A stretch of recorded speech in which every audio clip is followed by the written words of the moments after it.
பத்திரிகை நண்பர்களுக்கு எங்களுடைய வணக்கம். என்னோடு பாரதிய ஜனதா கட்சியினுடைய மூத்த வழக்கறிஞர் அண்ணன் பால் கனகராஜ் அவர்கள், பாரதிய ஜனதா கட்சியினுடைய வழக்கறிஞர் பிரிவினுடைய தலைவர் குமரகுரு அண்ணன் அவர்கள், பாரதிய ஜனதா கட்சி வழக்கறிஞர் பிரிவினுடைய எல்லா வழக்கறிஞர்கள், பாரதிய ஜனதா கட்சியினுடைய தலைவர்கள் எல்லோரும் இன்று சைதாப்பேட்டை நீதிமன்றத்தில் முன்னாள் அமைச்சர் திரு TR பாலு அவர்கள் என் மீது தொடரப்பட்ட இந்த அவதூறு வழக்கில் இன்று நேரடியாக நான் இந்த சம்பந்தப்பட்ட வழக்கில் கடந்த ஒரு 3 மணி நேரமாக திரு TR பாலு அவர்களே நேரடியாக குறுக்கு விசாரணை செய்வதற்கு ஒரு வாய்ப்பு கிடைத்தது. அதற்கு உறுதுணையாக இருந்த நம்முடைய எல்லா வழக்கறிஞர் பெருமக்களுக்கும் முதல் என்னுடைய நன்றிகளை தெரிவித்துக் கொள்கின்றேன்.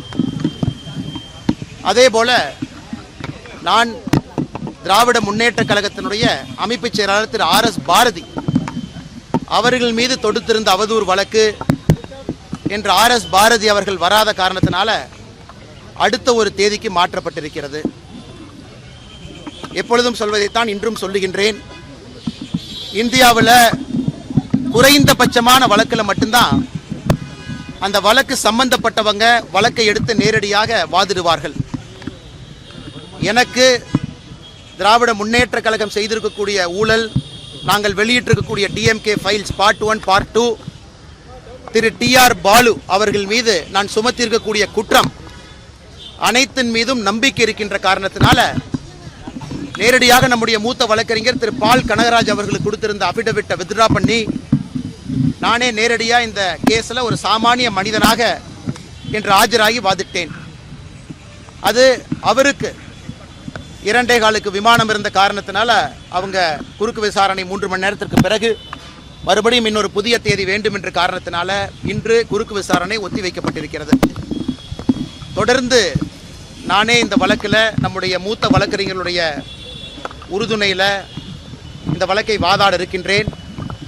நிச்சயமாக திராவிட முன்னேற்ற கழகத்திற்கு இந்த வழக்கு மூலமாக ஒரு பாடத்தை புகட்டுவோம் என்கின்ற முழு நம்பிக்கை எங்களுக்கு இருக்கு. இன்னைக்கு 3 மணி நேரம் பண்ணீங்க. அது மட்டும் இல்லை, சாமானிய மனிதர்கள் நம்முடைய உரிமைக்காக நாம் பேசும் பொழுது நம்முடைய வழக்கை நாமளே கோர்ட்டில் எடுத்து வாதாட முடியும் என்பதற்கும் இன்னைக்கு கோர்ட்டில் நடந்த சம்பவம் ஒரு சாட்சியாக இருக்குது.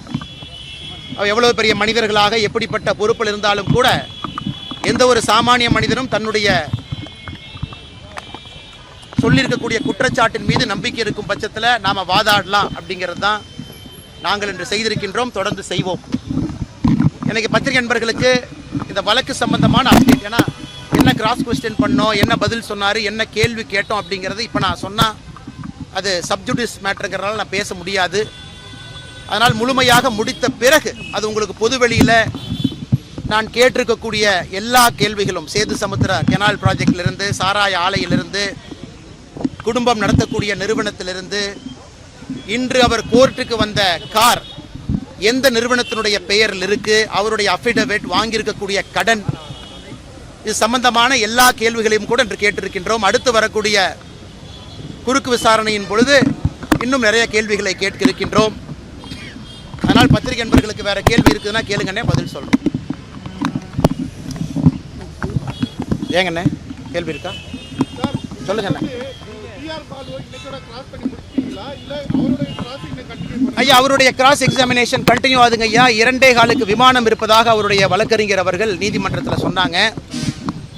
அவங்க கேட்டுக்கொண்டதன்படி ஒரு புதிய தேதி கேட்டிருக்கிறாங்க. அந்த புதிய தேதியில் மறுபடியும் அந்த கிராஸ் எக்ஸாமினேஷன் குறுக்கு விசாரணை கண்டினியூ ஆகும் ஐயா. ஐயா, அவருக்கு மார்ச் முழுவதுமே பாராளுமன்றம் இருக்கின்ற காரணத்தினால அவர்கள் நீதியரசரின் முன்பு பாராளுமன்றம் முடிந்த தேதியை கேட்டிருக்கிறாங்க. ஏப்ரல் முதல் வாரத்தில் ஏப்ரல் 7ஆம் தேதி அந்த தேதி கொடுத்துருக்குறாங்க. ஏப்ரல் 7ஆம் தேதி அண்ணா.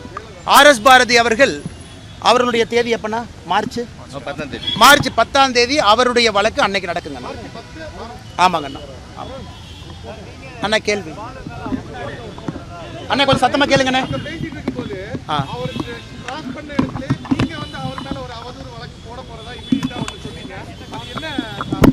அண்ணா நாம கிராஸ் கொஸ்டின் அவருடைய, அதாவது இந்த வழக்கை பொறுத்தவரை நான் அவர் மீது சொல்லியிருக்கக்கூடிய டிஎம்கே ஃபைல்ஸ் குற்றச்சாட்டுக்கு அவர் அவதூறு வழக்கு போட்டிருக்கிறார். ஆனால் நான் கேட்ட கேள்விக்கு அண்ணன் பதில் சொல்லாமல் என் மீது ஒரு புதிய அவதூறு அங்கே ஆரம்பித்தார். அதாவது நான் என்னுடைய மனைவியின் பேரில் சொத்து வாங்கியிருக்கிறேன் அப்படின்னு சொன்னார். நான் கேட்டேன், என் மனைவி என்ன படிச்சிருக்காங்கன்னு தெரியுமான்னு கேட்டேன், தெரியாதுனாரு. என் மனைவி என்ன சம்பாதிக்கிறாங்களான்னு கேட்டேன், தெரியாதுனாரு. என் மனைவி மல்டிநேஷ்னல் கம்பெனியில் வேலை பார்க்குறாங்களான்னு தெரியுமான்னு கேட்டேன், தெரியாதுனாரு. நாங்கள் வாங்கியிருக்கக்கூடிய சொத்து முழுவதும் வருமான வரித்துறை கட்டி வாங்கப்பட்ட சொத்துன்னு கேட்டேன், தெரியாதுனாரு. ஃபைனான்ஸில் கடன் வாங்கி சொத்துக்கு வாங்கியிருக்கோம், டாக்குமெண்ட்டை பார்த்தீங்களான்னு கேட்டேன், தெரியாதுனாரு. என்னுடைய மனைவி நான் வாங்கிய கடன் எல்லாம் சேர்ந்து அந்த சொத்தை வாங்கியிருக்கிறோம், தெரியுமான்னு கேட்டேன், தெரியாதுனார். எதையுமே தெரியாமல் நான் ஏதோ ஊழல் செய்து, எந்த ஒரு பொது வாழ்க்கையிலும் இல்லாத நான் ஊழல் செய்து ஒரு சொத்தை வாங்குறேன்னு சொன்னார். அதற்காக கிராஸ் எக்ஸாமினேஷன் நடக்கும் பொழுதே அதை நீதியரசரிடம் பதிவு செய்துவிட்டு நாளை அவர் மீது மற்றும் ஒரு புதிய அவதூறு வழக்கை நாங்கள் தொடுக்க இருக்கின்றோம். எங்களுடைய வழக்கறிஞர்கள் அண்ணன் குமரகுரு அவர்கள் வழக்கறிஞருடைய தலைவராக இருக்கிறாங்க. அவர் அனுமதி வாங்கி அண்ணன் பால் கனகராஜ் அவர்கள் எங்களுடைய மூத்த வழக்கறிஞர், அவர் இந்த அவதூறு வழக்கை மற்றும் தொடுக்க போகிறோம். அதனால் இந்த கேஸை பொறுத்த வரைக்கும் நாங்கள் விடப்போவது கிடையாது. நான் அந்த அவதூறு வழக்கில் சொத்தை எப்படி வாங்கினோம், எங்களுடைய பேங்க் அக்கௌண்ட்டில் நானும் என் மனைவியும் திருமணத்திற்கு பிறகு 15 ஆண்டுகளில் எவ்வளோ சம்பாதிச்சிருக்கோம், என்னுடைய மனைவி எந்த நிறுவனத்தில் ஐஏஎம் பெங்களூரில் படித்த பிறகு மும்பையில், பெங்களூரில், சென்னையில் வேலை பார்த்த நிறுவனத்தில் வாங்கியிருக்கக்கூடிய சம்பளம், எக்ஸ்ட்ரா நாங்கள் வாங்கிய கடன் அனைத்தையும் அந்த அவதூறு வழக்கின் பொழுது பொதுவெளியில் வெளியிட இருக்கின்றோம். அதே போல் இன்னொன்று சொன்னார், நான் சென்னையிலே தங்கியிருக்கின்ற காரணத்தினால நண்பர்கள் வந்து இந்த டிஎம்கே ஃபைல்ஸில் சொல்லியிருந்தேன் வீட்டு வாடகை கொடுக்குறாங்க அப்படின்னு. அதையும் ஒரு அவதூறாக சொன்னார். அதுக்கும் நான் பதில் சொன்னேன்.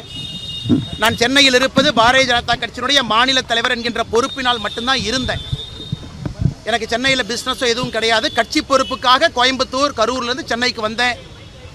அப்போ கட்சிக்கும் நம்முடைய வீட்டுக்கும் இருக்கக்கூடிய தொடர்பு, கட்சிக்கு என்னுடைய நண்பர்கள் யாரெல்லாம் எனக்கு சார்பாக கட்சிக்கு பணம் கொடுத்துருக்குறாங்க, அந்த பணத்தை கட்சி எப்படி எனக்கு பேங்க் அக்கௌண்ட்டில் செலவு பண்ணியிருக்காங்க, எல்லாத்தையும் அந்த அவதூறு வழக்கில் கொண்டு வர போகிறோம். நான் ஜென்ரலாக யாராச்சும் பேசினா அவதூறு வழக்கெல்லாம் நான் போடவே மாட்டேன்.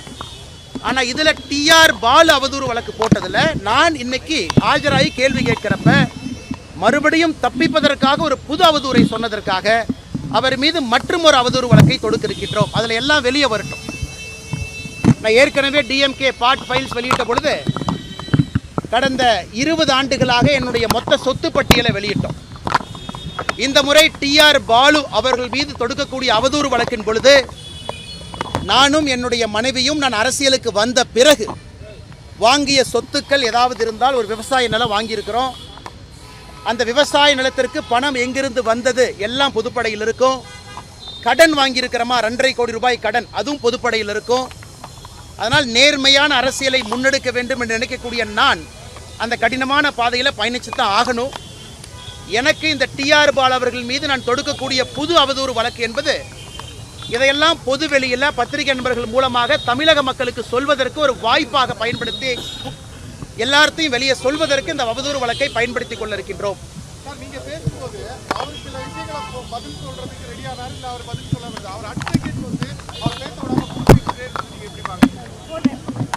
அண்ணா, ஒரு மூத்த தலைவர் அவர்கள் அவரே சொல்லியிருக்கிறார், நான் திராவிட முன்னேற்ற கழகத்தில் 58 ஆண்டுகளாக உறுப்பினராக இருக்கிறேன். 68 ஆண்டுகளா? நாங்கள் நிறைய கேள்விகள் கேட்டோம். எதற்கு தஞ்சாவூரில் வடசேரி பகுதியில் உங்கள் மீது 14 ஆண்டுகளாக தொடர்ந்து கருப்பு தினமாக வடசேரி மக்கள் அந்த பகுதியில் கருப்பு தினத்தை அனுசரிக்கிறாங்க? எதற்காக வேறு வேறு தலைவர்கள் உங்கள் மீது நீங்கள் கப்பல் வாங்கியதெல்லாம் சொன்னாங்க, அவங்க மீதெல்லாம் அவதூறு வழக்கு தொடுத்தீங்களா? சுப்பிரமணிய சாமி அவர்கள் மீது, மேடம் ஜெயலலிதா அவர்கள் மீது, இவர்கள் மீது, அண்ணன் எம்கே அழகிரி அவர்கள் மீது அதெல்லாம் ஸ்பெசிஃபிக்காக கேட்டோம். எம்கே அழகிரி அவர்கள் நீங்கள் ஊழல் செஞ்சனால தான் 2009 கேபினெட்டில் இல்லைன்னு சொன்னார். அழகிரி அவர்கள் மீது அவதூறு வழக்கு தொடுத்தீங்களான்லாம் கேட்டோம். டிஆர் பாலு அவர்கள் சம்பந்தப்பட்ட பொது வாழ்க்கையில் எல்லா கேள்விகளையுமே கேட்டுக்கொண்டிருக்கின்றோம். இன்று அவர் வந்த கார் கூட தெரியாது, ஏதாச்சும் கார் இருந்தால் ஏறி உட்காந்துட்டு வருவன் தான் சொன்னார். அதையும் ஆழமாக கேட்டிருக்கின்றோம். காரணம், தமிழக மக்களுக்கு இதன் மூலமாக பல விஷயங்களை தெளிவுபடுத்துவதற்கு ஒரு வாய்ப்பாக பார்க்கின்றோம். நீதியின் மீது முழு நம்பிக்கை இருக்கிறது, நீதி வெல்லும் என்கின்ற முழு நம்பிக்கையும் இருக்கு. அதனால் அடுத்த கிராஸ் எக்ஸாமினேஷன் அதை கண்டினியூ பண்ண போறோம்.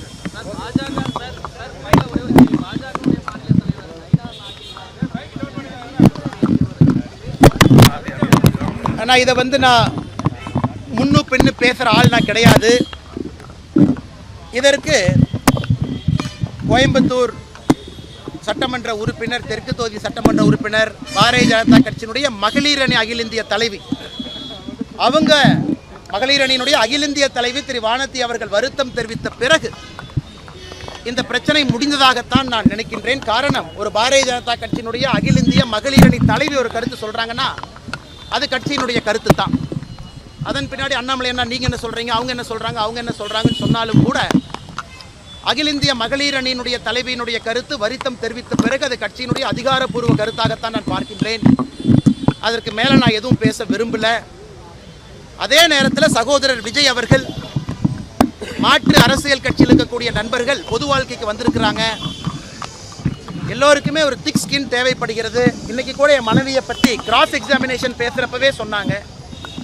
அதையெல்லாம் தாண்டித்தான் சில இடத்துல நம்ம செல்ல வேண்டியது இருக்குது. சரியா தப்பான்னு எனக்கு தெரியலீங்கன்னா that is a problem with politics. அரசியலினுடைய அடிப்படை பிரச்சனையே நம்முடைய குடும்ப உறுப்பினர்களை முட்டுசந்தியில் கொண்டு வந்து நிறுத்தி விடுகின்றோம். இது அடிப்படை பிரச்சனை. அதனால் திரு விஜய் அவர்களாக இருக்கட்டும், எல்லா தலைவர்களாக இருக்கட்டும், பக்குவப்பட்டு இதெல்லாம் கடந்து போவார்கள் என்ற நம்பிக்கை. அதே நேரத்தில் நயினாரண்ணை பொறுத்த வரைக்கும் உங்களுக்கு தெரியும், மூத்த அரசியல்வாதி, ரொம்ப பக்குவப்பட்ட அரசியல்வாதி, அமைச்சராக இருந்திருக்கின்றார்கள். நீண்ட நெடிய அரசியல் பயணம் அவருக்கு இருக்கு. ஆனால் பத்திரிகை நண்பர்களுக்கு என்னுடைய அன்பான வேண்டுகோள், அகில இந்திய மகளிர் அணி தலைவி கட்சியின் சார்பாக வருத்தம் தெரிவித்ததோடு இந்த பிரச்சனை முடிந்ததாக நான் நினைக்கின்றேன். மற்ற அரசியல் கட்சி தலைவர்களும் கூட இன்னைக்கு நம்முடைய கொள்கை என்ன, திராவிட முன்னேற்ற கழகத்தை வீழ்த்த வேண்டும் என்கின்ற ஒற்றை கொள்கையில் இருக்கும் பொழுது அட்டென்ஷனை ஷிஃப்ட் ஆகாம அந்த வேலையை மட்டும் நாம் செய்வோம் என்பது என்னுடைய தாழ்மையான ஒரு கருத்தாக உங்கள் முன்பு நான் வைக்கின்றேன்.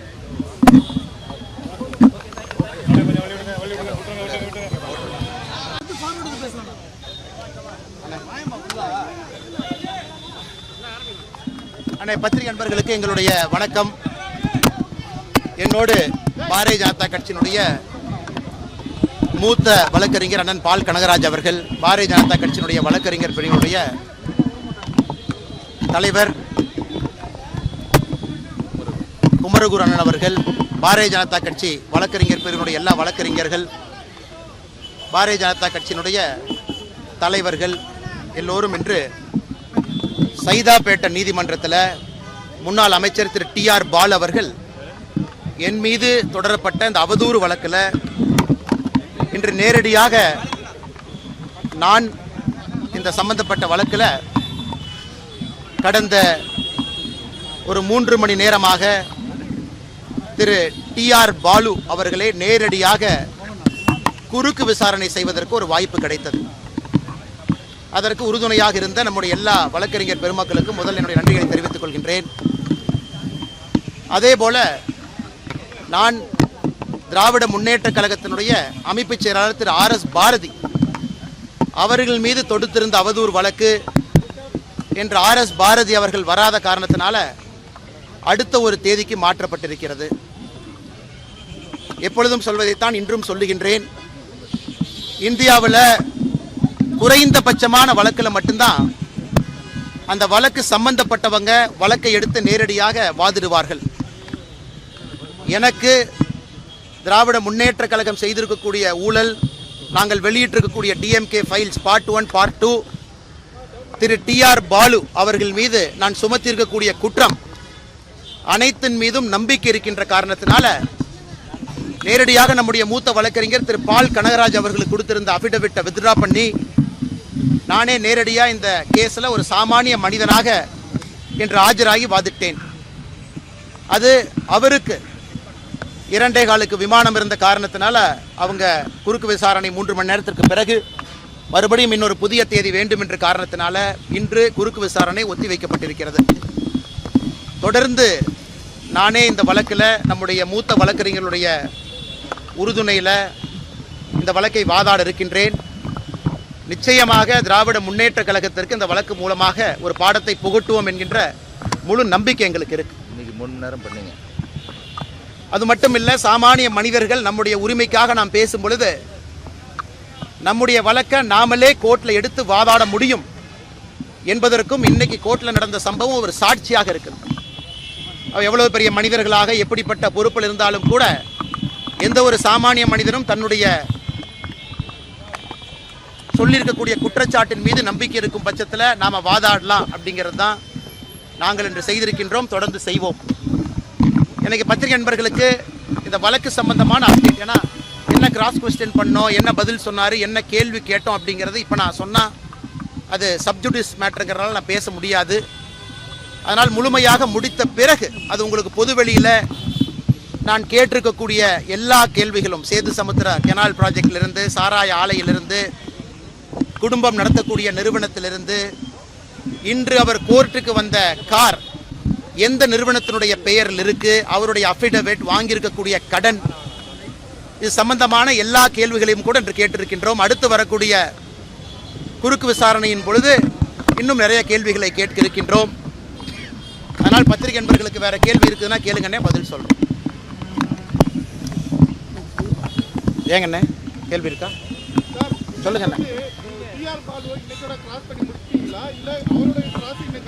ஐயா, அவருடைய கிராஸ் எக்ஸாமினேஷன் கண்டினியூ ஆகுதுங்க ஐயா. 2.15 விமானம் இருப்பதாக அவருடைய வழக்கறிஞர் அவர்கள் நீதிமன்றத்தில் சொன்னாங்க. அவங்க கேட்டுக்கொண்டதன்படி ஒரு புதிய தேதி கேட்டிருக்கிறாங்க. அந்த புதிய தேதியில் மறுபடியும் அந்த கிராஸ் எக்ஸாமினேஷன் குறுக்கு விசாரணை கண்டினியூ ஆகும் ஐயா. ஐயா, அவருக்கு மார்ச் முழுவதுமே பாராளுமன்றம் இருக்கின்ற காரணத்தினால அவர்கள் நீதியரசரின் முன்பு பாராளுமன்றம் முடிந்த தேதியை கேட்டிருக்கிறாங்க. ஏப்ரல் முதல் வாரத்தில், ஏப்ரல் 7ஆம் தேதி அந்த தேதி கொடுத்துருக்குறாங்க. ஏப்ரல் 7ஆம் தேதி அண்ணா. ஆர்எஸ் பாரதி அவர்கள் அவருடைய தேதி எப்பண்ணா? மார்ச் 10ஆம் தேதி அவருடைய வழக்கு அன்னைக்கு நடக்குங்க. ஆமாங்க அண்ணா. அண்ணா கேள்வி அண்ணா கொஞ்சம் சத்தமாக கேளுங்கண்ணே.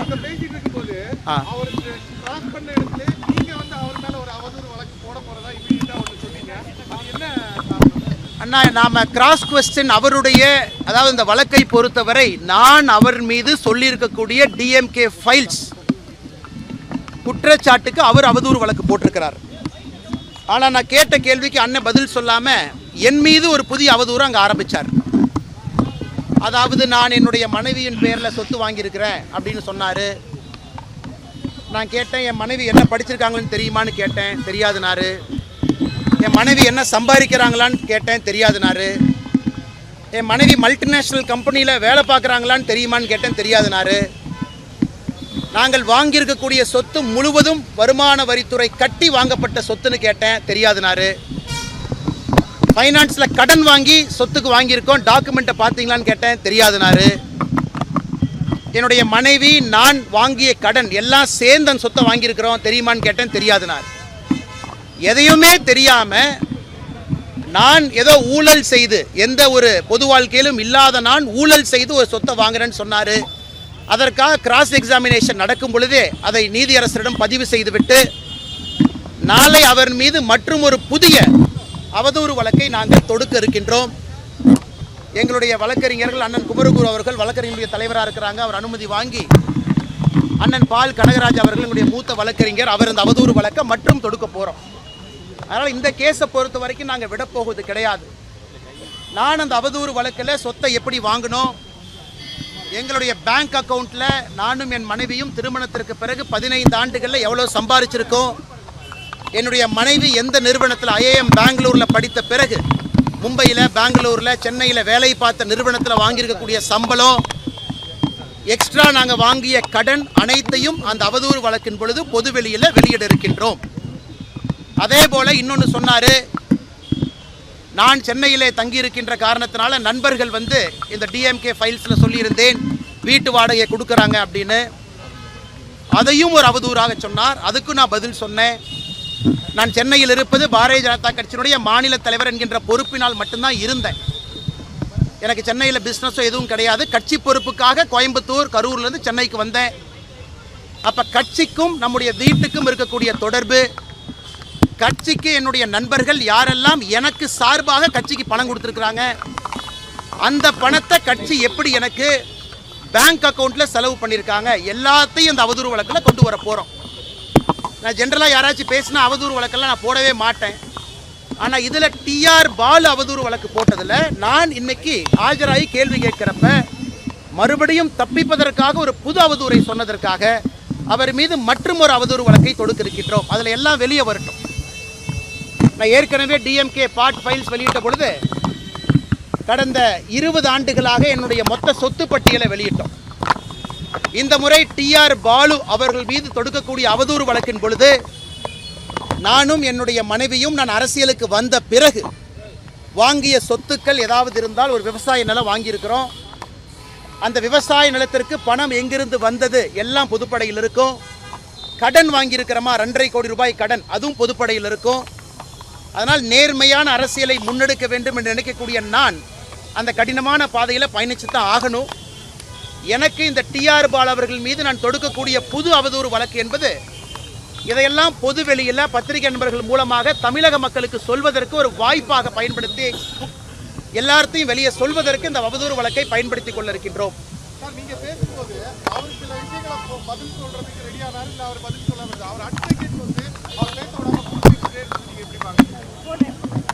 அண்ணா, ஒரு மூத்த தலைவர் அவர்கள் அவரே சொல்லியிருக்கிறார், நான் திராவிட முன்னேற்ற கழகத்தில் 58 ஆண்டுகளாக உறுப்பினராக இருக்கிறேன்.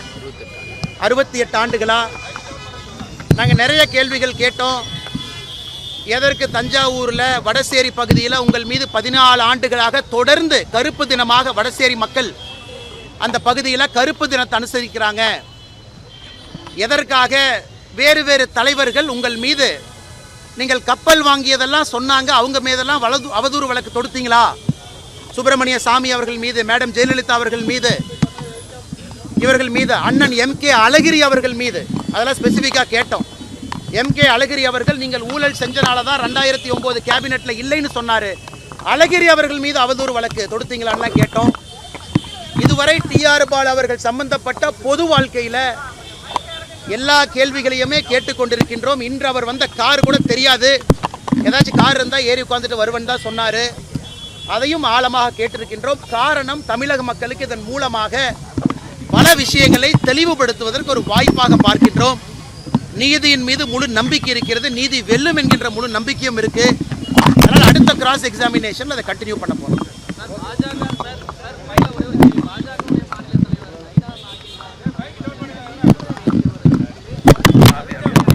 ஆனால் இதை நான் முன்னு பின்னு பேசுகிற ஆள் நான் கிடையாது. இதற்கு கோயம்புத்தூர் சட்டமன்ற உறுப்பினர், தெற்கு தொகுதி சட்டமன்ற உறுப்பினர், பாரதிய ஜனதா கட்சியினுடைய மகளிர் அணி அகில இந்திய தலைவி, அவங்க மகளிர் அணியினுடைய அகில இந்திய தலைவி திரு வானதி அவர்கள் வருத்தம் தெரிவித்த பிறகு இந்த பிரச்சனை முடிந்ததாகத்தான் நான் நினைக்கின்றேன். காரணம், ஒரு பாரதிய ஜனதா கட்சியினுடைய அகில இந்திய மகளிர் அணி தலைவி ஒரு கருத்து சொல்றாங்கன்னா அது கட்சியினுடைய கருத்து தான். அதன் பின்னாடி அண்ணாமலை என்ன, நீங்க என்ன சொல்றீங்க, அவங்க என்ன சொல்றாங்க, அவங்க என்ன சொல்றாங்கன்னு சொன்னாலும் கூட அகில இந்திய மகளிர் அணியினுடைய தலைவியினுடைய கருத்து வருத்தம் தெரிவித்த பிறகு அது கட்சியினுடைய அதிகாரப்பூர்வ கருத்தாகத்தான் நான் பார்க்கின்றேன். அதற்கு மேலே நான் எதுவும் பேச விரும்பல. அதே நேரத்தில் சகோதரர் விஜய் அவர்கள், மாற்று அரசியல் கட்சியில் இருக்கக்கூடிய நண்பர்கள் பொது வாழ்க்கைக்கு வந்திருக்கிறாங்க.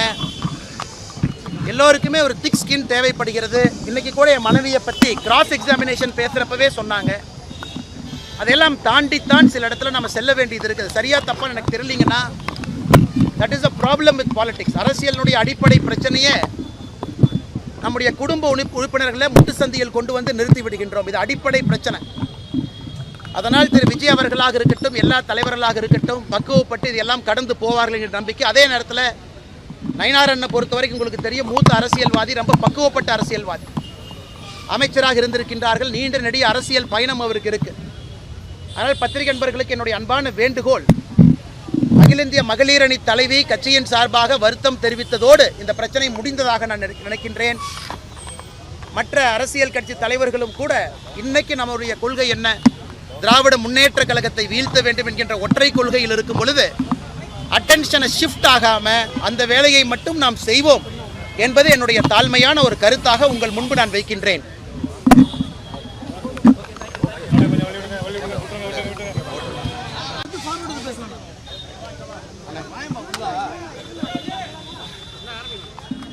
பத்திரிகை நண்பர்களுக்கு எங்களுடைய வணக்கம். என்னோடு பாரதிய ஜனதா கட்சியினுடைய மூத்த வழக்கறிஞர் அண்ணன் பால் கனகராஜ் அவர்கள், பாரதிய ஜனதா கட்சியினுடைய வழக்கறிஞர் பிரிவினுடைய தலைவர் குமரகுரு அண்ணன் அவர்கள், பாரதிய ஜனதா கட்சி வழக்கறிஞர் பிரிவினுடைய எல்லா வழக்கறிஞர்கள், பாரதிய ஜனதா கட்சியினுடைய தலைவர்கள் எல்லோரும் இன்று சைதாப்பேட்டை நீதிமன்றத்தில் முன்னாள் அமைச்சர் திரு டிஆர் பாலு அவர்கள் என் மீது தொடரப்பட்ட இந்த அவதூறு வழக்கில் இன்று நேரடியாக நான் இந்த சம்பந்தப்பட்ட வழக்கில் கடந்த ஒரு 3 மணி நேரமாக திரு டிஆர் பாலு அவர்களே நேரடியாக குறுக்கு விசாரணை செய்வதற்கு ஒரு வாய்ப்பு கிடைத்தது. அதற்கு உறுதுணையாக இருந்த நம்முடைய எல்லா வழக்கறிஞர் பெருமக்களுக்கும் முதல் என்னுடைய நன்றிகளை தெரிவித்துக் கொள்கின்றேன். அதேபோல நான் திராவிட முன்னேற்ற கழகத்தினுடைய அமைப்பு செயலாளர் திரு RS பாரதி அவர்கள் மீது தொடுத்திருந்த அவதூறு வழக்கு என்று RS பாரதி அவர்கள் வராத காரணத்தினால அடுத்த ஒரு தேதிக்கு மாற்றப்பட்டிருக்கிறது. எப்பொழுதும் சொல்வதைத்தான் இன்றும் சொல்லுகின்றேன். இந்தியாவில் குறைந்தபட்சமான வழக்கில் மட்டும்தான் அந்த வழக்கு சம்பந்தப்பட்டவங்க வழக்கை எடுத்து நேரடியாக வாதிடுவார்கள். எனக்கு திராவிட முன்னேற்ற கழகம் செய்திருக்கக்கூடிய ஊழல், நாங்கள் வெளியிட்டிருக்கக்கூடிய டிஎம்கே ஃபைல்ஸ் பார்ட் 1 பார்ட் 2, திரு டிஆர் பாலு அவர்கள் மீது நான் சுமத்தியிருக்கக்கூடிய குற்றம் அனைத்தின் மீதும் நம்பிக்கை இருக்கின்ற காரணத்தினால நேரடியாக நம்முடைய மூத்த வழக்கறிஞர் திரு பால் கனகராஜ் அவர்களுக்கு கொடுத்திருந்த அஃபிடவிட்டை வித்ட்ரா பண்ணி நானே நேரடியாக இந்த கேஸில் ஒரு சாமானிய மனிதனாக என்று ஆஜராகி வாதிட்டேன். அது அவருக்கு 2.25 விமானம் இருந்த காரணத்தினால அவங்க குறுக்கு விசாரணை 3 மணி நேரத்திற்கு பிறகு மறுபடியும் இன்னொரு புதிய தேதி வேண்டும் என்ற காரணத்தினால இன்று குறுக்கு விசாரணை ஒத்திவைக்கப்பட்டிருக்கிறது. தொடர்ந்து நானே இந்த வழக்கில் நம்முடைய மூத்த வழக்கறிஞர்களுடைய உறுதுணையில் இந்த வழக்கை வாதாட இருக்கின்றேன். நிச்சயமாக திராவிட முன்னேற்ற கழகத்திற்கு இந்த வழக்கு மூலமாக ஒரு பாடத்தை புகட்டுவோம் என்கின்ற முழு நம்பிக்கை எங்களுக்கு இருக்கு. இன்னைக்கு 3 மணி நேரம் பண்ணீங்க. அது மட்டும் இல்லை, சாமானிய மனிதர்கள் நம்முடைய உரிமைக்காக நாம் பேசும் பொழுது நம்முடைய வழக்கை நாமளே கோர்ட்டில் எடுத்து வாதாட முடியும் என்பதற்கும் இன்னைக்கு கோர்ட்டில் நடந்த சம்பவம் ஒரு சாட்சியாக இருக்கு. எவ்வளவு பெரிய மனிதர்களாக எப்படிப்பட்ட பொறுப்பில் இருந்தாலும் கூட எந்த ஒரு சாமானிய மனிதனும் தன்னுடைய சொல்லியிருக்கக்கூடிய குற்றச்சாட்டின் மீது நம்பிக்கை இருக்கும் பட்சத்தில் நாம் வாதாடலாம் அப்படிங்கிறது தான் நாங்கள் இன்று செய்திருக்கின்றோம், தொடர்ந்து செய்வோம். எனக்கு பத்திரிகை நண்பர்களுக்கு இந்த வழக்கு சம்பந்தமான அப்டேட், ஏன்னா என்ன கிராஸ் கொஸ்டின் பண்ணோம், என்ன பதில் சொன்னார், என்ன கேள்வி கேட்டோம் அப்படிங்கிறது இப்போ நான் சொன்னால் அது சப்ஜுடிஸ் மேட்டருங்கிறனால நான் பேச முடியாது. அதனால் முழுமையாக முடித்த பிறகு அது உங்களுக்கு பொதுவெளியில் நான் கேட்டிருக்கக்கூடிய எல்லா கேள்விகளும், சேது சமுத்திர கெனால் ப்ராஜெக்டிலிருந்து, சாராய ஆலையிலிருந்து, குடும்பம் நடத்தக்கூடிய நிறுவனத்திலிருந்து, இன்று அவர் கோர்ட்டுக்கு வந்த கார் எந்த நிறுவனத்தினுடைய பெயரில் இருக்கு, அவருடைய அஃபிடவிட், வாங்கியிருக்கக்கூடிய கடன், இது சம்பந்தமான எல்லா கேள்விகளையும் கூட இன்று கேட்டிருக்கின்றோம். அடுத்து வரக்கூடிய குறுக்கு விசாரணையின் பொழுது இன்னும் நிறைய கேள்விகளை கேட்க இருக்கின்றோம். அதனால் பத்திரிகை நண்பர்களுக்கு வேற கேள்வி இருக்குதுன்னா கேளுங்கண்ணே, பதில் சொல்றோம். ஏங்கண்ணே கேள்வி இருக்கா? சொல்லுங்கண்ணே. ஐயா, அவருடைய கிராஸ் எக்ஸாமினேஷன் கண்டினியூ ஆகுதுங்க ஐயா. 2.25 விமானம் இருப்பதாக அவருடைய வழக்கறிஞர் அவர்கள் நீதிமன்றத்தில் சொன்னாங்க. அவங்க கேட்டுக்கொண்டதன்படி ஒரு புதிய தேதி கேட்டிருக்கிறாங்க. அந்த புதிய தேதியில் மறுபடியும் அந்த கிராஸ் எக்ஸாமினேஷன் குறுக்கு விசாரணை கண்டினியூ ஆகும் ஐயா. ஐயா, அவருக்கு மார்ச் முழுவதுமே பாராளுமன்றம் இருக்கின்ற காரணத்தினால அவர்கள் நீதியரசரின் முன்பு பாராளுமன்றம் முடிந்த தேதியை கேட்டிருக்கிறாங்க. ஏப்ரல் முதல் வாரத்தில் ஏப்ரல் 7ஆம் தேதி அந்த தேதி கொடுத்துருக்குறாங்க. ஏப்ரல் 7ஆம் தேதி அண்ணா. RS பாரதி அவர்கள் அவருடைய தேதி எப்பண்ணா? மார்ச் 10ஆம் தேதி அவருடைய வழக்கு அன்னைக்கு நடக்குங்க. ஆமாங்க அண்ணா. அண்ணா கேள்வி அண்ணா கொஞ்சம் சத்தமாக கேளுங்கண்ணே. ஆ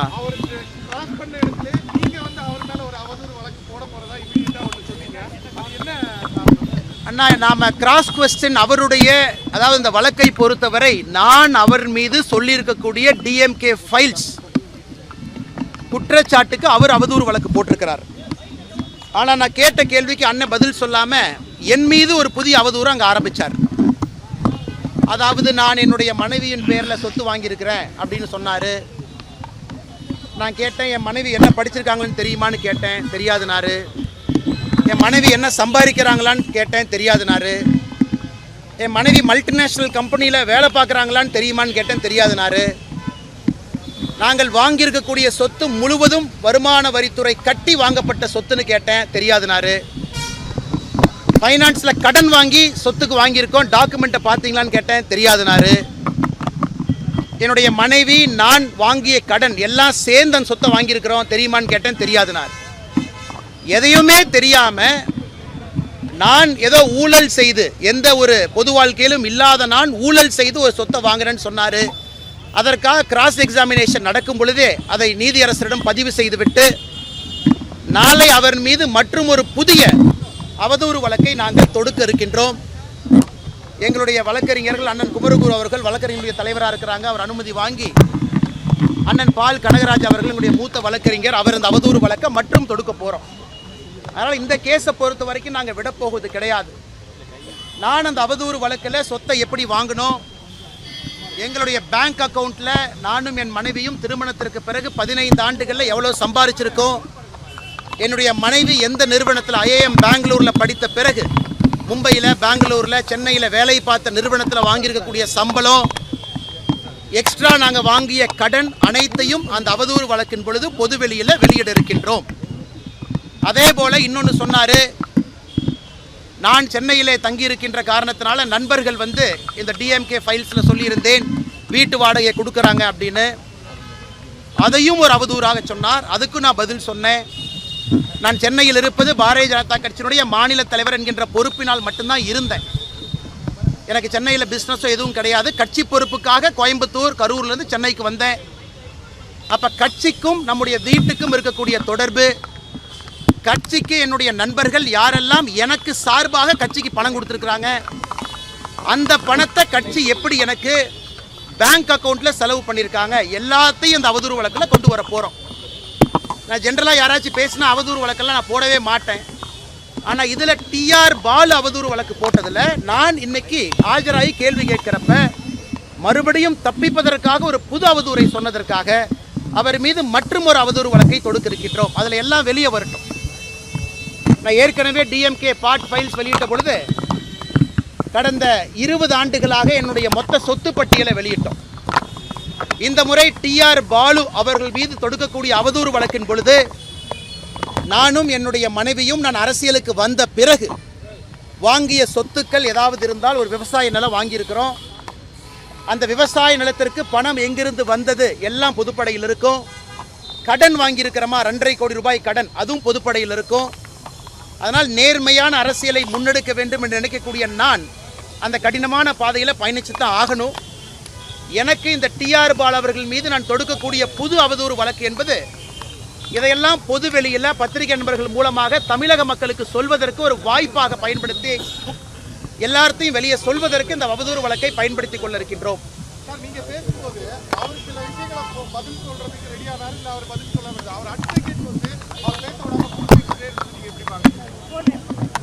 அண்ணா, ஒரு மூத்த தலைவர் அவர்கள் அவரே சொல்லியிருக்கிறார், நான் திராவிட முன்னேற்ற கழகத்தில் 58 ஆண்டுகளாக உறுப்பினராக இருக்கிறேன். 68 ஆண்டுகளா? நாங்கள் நிறைய கேள்விகள் கேட்டோம். எதற்கு தஞ்சாவூரில் வடசேரி பகுதியில் உங்கள் மீது 14 ஆண்டுகளாக தொடர்ந்து கருப்பு தினமாக வடசேரி மக்கள் அந்த பகுதியில் கருப்பு தினத்தை அனுசரிக்கிறாங்க? எதற்காக வேறு வேறு தலைவர்கள் உங்கள் மீது நீங்கள் கப்பல் வாங்கியதெல்லாம் சொன்னாங்க, அவங்க மீதெல்லாம் அவதூறு வழக்கு தொடுத்தீங்களா?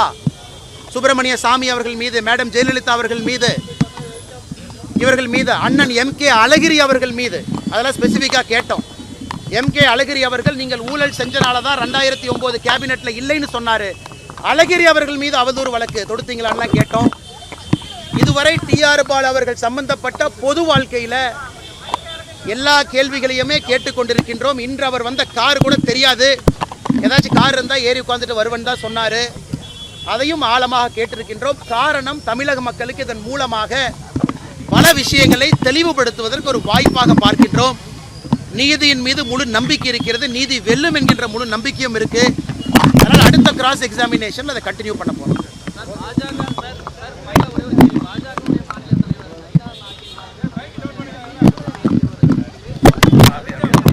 ஆனால் இதை நான் முன்னு பின்னு பேசுகிற ஆள் நான் கிடையாது. இதற்கு கோயம்புத்தூர் சட்டமன்ற உறுப்பினர், தெற்கு தொகுதி சட்டமன்ற உறுப்பினர், பாரதிய ஜனதா கட்சியினுடைய மகளிர் அணி அகில இந்திய தலைவி, அவங்க மகளிர் அணியினுடைய அகில இந்திய தலைவி திரு வானதி அவர்கள் வருத்தம் தெரிவித்த பிறகு இந்த பிரச்சனை முடிந்ததாகத்தான் நான் நினைக்கின்றேன். காரணம், ஒரு பாரதிய ஜனதா கட்சியினுடைய அகில இந்திய மகளிர் அணி தலைவி ஒரு கருத்து சொல்றாங்கன்னா அது கட்சியினுடைய கருத்து தான். அதன் பின்னாடி அண்ணாமலை என்ன, நீங்க என்ன சொல்றீங்க, அவங்க என்ன சொல்றாங்க, அவங்க என்ன சொல்றாங்கன்னு சொன்னாலும் கூட அகில இந்திய மகளிர் அணியினுடைய தலைவியினுடைய கருத்து வருத்தம் தெரிவித்த பிறகு அது கட்சியினுடைய அதிகாரப்பூர்வ கருத்தாகத்தான் நான் பார்க்கின்றேன். அதற்கு மேலே நான் எதுவும் பேச விரும்பல. அதே நேரத்தில் சகோதரர் விஜய் அவர்கள், மாற்று அரசியல் கட்சியில் இருக்கக்கூடிய நண்பர்கள் பொது வாழ்க்கைக்கு வந்திருக்கிறாங்க. எல்லோருக்குமே ஒரு திக் ஸ்கின் தேவைப்படுகிறது. இன்னைக்கு கூட என் மனைவியை பற்றி கிராஸ் எக்ஸாமினேஷன் பேசுகிறப்பவே சொன்னாங்க. அதையெல்லாம் தாண்டித்தான் சில இடத்துல நம்ம செல்ல வேண்டியது இருக்குது. சரியா தப்பான்னு எனக்கு தெரியலீங்கன்னா that is a problem with politics. அரசியலினுடைய அடிப்படை பிரச்சனையே நம்முடைய குடும்ப உறுப்பினர்களை முட்டு சந்தியில் கொண்டு வந்து நிறுத்தி விடுகின்றோம். இது அடிப்படை பிரச்சனை. அதனால் திரு விஜய் அவர்களாக இருக்கட்டும், எல்லா தலைவர்களாக இருக்கட்டும், பக்குவப்பட்டு இதெல்லாம் கடந்து போவார்கள் என்ற நம்பிக்கை. அதே நேரத்தில் நயினாரண்ணை பொறுத்த வரைக்கும் உங்களுக்கு தெரியும், மூத்த அரசியல்வாதி, ரொம்ப பக்குவப்பட்ட அரசியல்வாதி, அமைச்சராக இருந்திருக்கின்றார்கள். நீண்ட நெடிய அரசியல் பயணம் அவருக்கு இருக்கு. அதனால் பத்திரிகை நண்பர்களுக்கு என்னுடைய அன்பான வேண்டுகோள், அகில இந்திய மகளிர் அணி தலைவி கட்சியின் சார்பாக வருத்தம் தெரிவித்ததோடு இந்த பிரச்சனை முடிந்ததாக நான் நினைக்கின்றேன். மற்ற அரசியல் கட்சி தலைவர்களும் கூட இன்னைக்கு நம்முடைய கொள்கை என்ன, திராவிட முன்னேற்ற கழகத்தை வீழ்த்த வேண்டும் என்கின்ற ஒற்றை கொள்கையில் இருக்கும் பொழுது அட்டென்ஷனை ஷிஃப்ட் ஆகாம அந்த வேலையை மட்டும் நாம் செய்வோம் என்பது என்னுடைய தாழ்மையான ஒரு கருத்தாக உங்கள் முன்பு நான் வைக்கின்றேன்.